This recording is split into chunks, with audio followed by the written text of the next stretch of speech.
this transcendental vibration by chanting of Hare Krishna, Krishna Krishna, Hare Hare, Hare Rama, Rama Rama, Hare Hare, is the sublime method for reviving our Krishna consciousness. As living spiritual soul, we are all originally Krishna conscious entities, but due to our association with matter from time immemorial, our consciousness is now polluted by material atmosphere. In this polluted concept of life, we are all trying to exploit the resources of material nature, but actually we are becoming more and more entangled in our complexities. This illusion is called Maya, or hard struggle for existence, for winning over the stringent laws of material nature.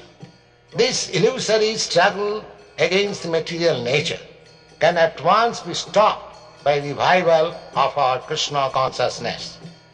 Krishna consciousness is not an artificial imposition on the mind.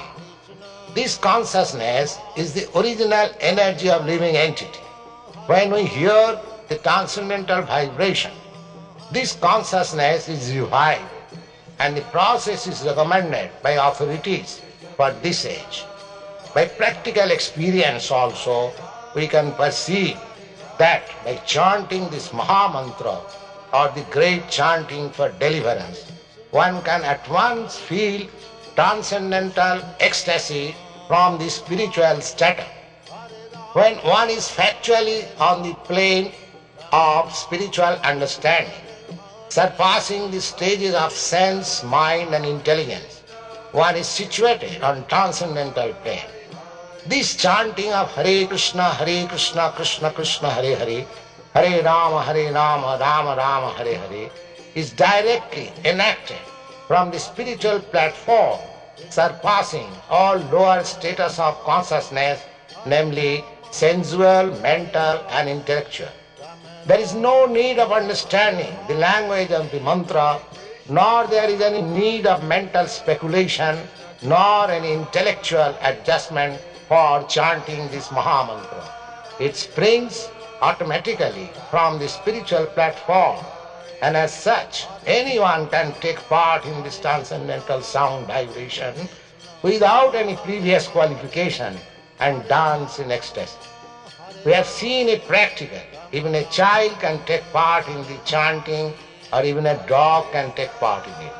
The chanting should be heard from the lips of a pure devotee of the Lord, so that immediate effect can be achieved.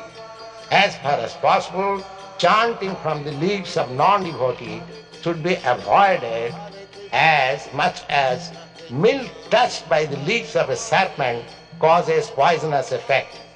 The word Hara is the form of addressing the energy of the Lord. Both Krishna and Rama are form of addressing directly the Lord, and they mean the highest pleasure eternal. Hara is the supreme pleasure potency of the Lord. This potency, when addressed as Hare, helps us in reaching the supreme Lord. The material energy called as Maya is also one of the multi-potencies of the Lord, as much as we are also marginal potency of the Lord. The living entities are described as superior energy than matter.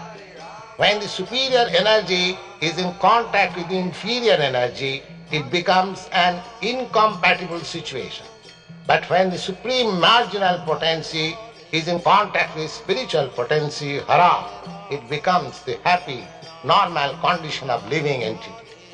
The three words, namely Hara, Krishna and Rama, are transcendental seeds of the Mahamantra, and the chanting is spiritual call for the Lord and his internal energy, Hara, for giving protection to the conditioned soul.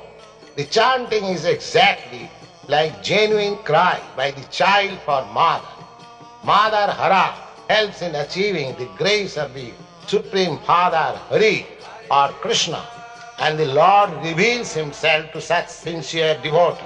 No other means, therefore, of spiritual realization is as effective in this age as chanting the Mahamantra Hare Krishna, Krishna Krishna, Hare Hare, Hare Rama, Rama Rama, Hare Hare.